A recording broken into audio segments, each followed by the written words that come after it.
Hi, I'm Farah Sheikh. I'm the chair of the Outstanding Early Career Investigator Award, and I'm here with Luigi Adamo, who is our winner today. We are very excited about his abstract and hearing about his work because he's discovered a new sort of immune cell in the heart that people had not previously known to have a role in the heart, and he's looking at its role in how it could even have a role in heart disease. So we're here today to basically tell us about your work and how you've made an impact in the field. So thank you. First of all, I'm very honored for being selected as a winner of this prestigious award. And life is funny. I started working on B cells really by chance as I was studying the effect of an anti-inflammatory drug on the heart. And then we found that my hypotheses were wrong, but we saw a big drop in the number of B cells.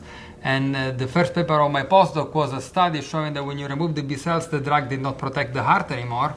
And then there are some other papers that in the context of injury studied how B cells were important, but then we realized that we didn't even know why there were B cells in the heart.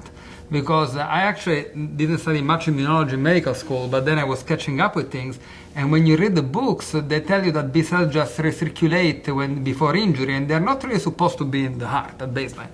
So we got interested into that, and this became this exciting quest in which we figure out that there is a subpopulation of circulating B cells that when they arrive in the heart, they pause on the endothelium and they take a break. And I had to learn some new techniques. I need to get a lot of help from a lot of people. It was very exciting.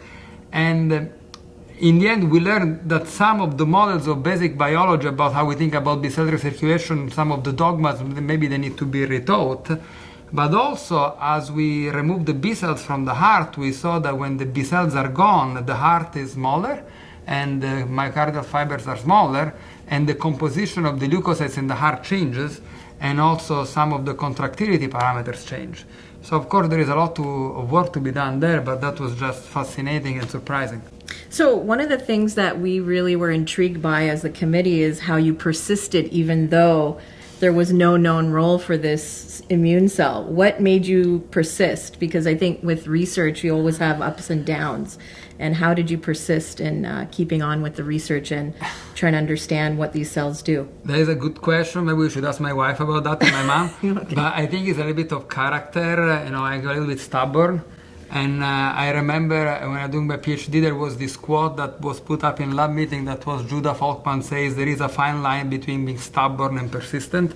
And I always felt I was at the edge. I don't know, I just felt there was something about it that it had to be true. But I had my nights in which I would come home almost crying. And my wife was, don't worry, I love you anyway. And then eventually, fortunately, things pan out to be interesting. But I don't know, in science you need to be lucky. And my mentor was very supportive. And actually at the beginning I didn't want to study B cells, but then the data was coming and basically I was blessed to have a mentor that supported me in saying, go for it and let's see if you find something. Yeah, I mean, Doug Mann, who's your mentor, is kind of a pioneer in the field. Can you tell us about how he sort of guided you through this process? Yes, so Doug Mann is a great mentor and we started formulating hypotheses together and the hypotheses were wrong.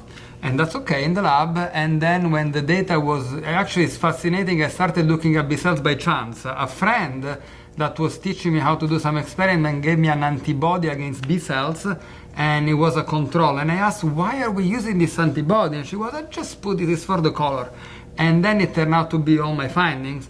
And then, when things were coming back, at some point we sat down with Dr. Mann and said, Dr. Mann, that's the only thing where there is a signal, and I was a little worried, we knew nothing about B cells, and that's, when it's good to have a good mentor, and it was, your data is telling you this, you want to go for that, just go for it, we'll find it out, and, made a few phone calls, and I started talking to people, we found the help, we put together a team. Great. So we look forward to seeing this work out in press, and all of your continued research over your career. Well, thank you. I hope I continue to be this blessed and this lucky, and thanks a lot for giving me the honor of being here today. Thanks.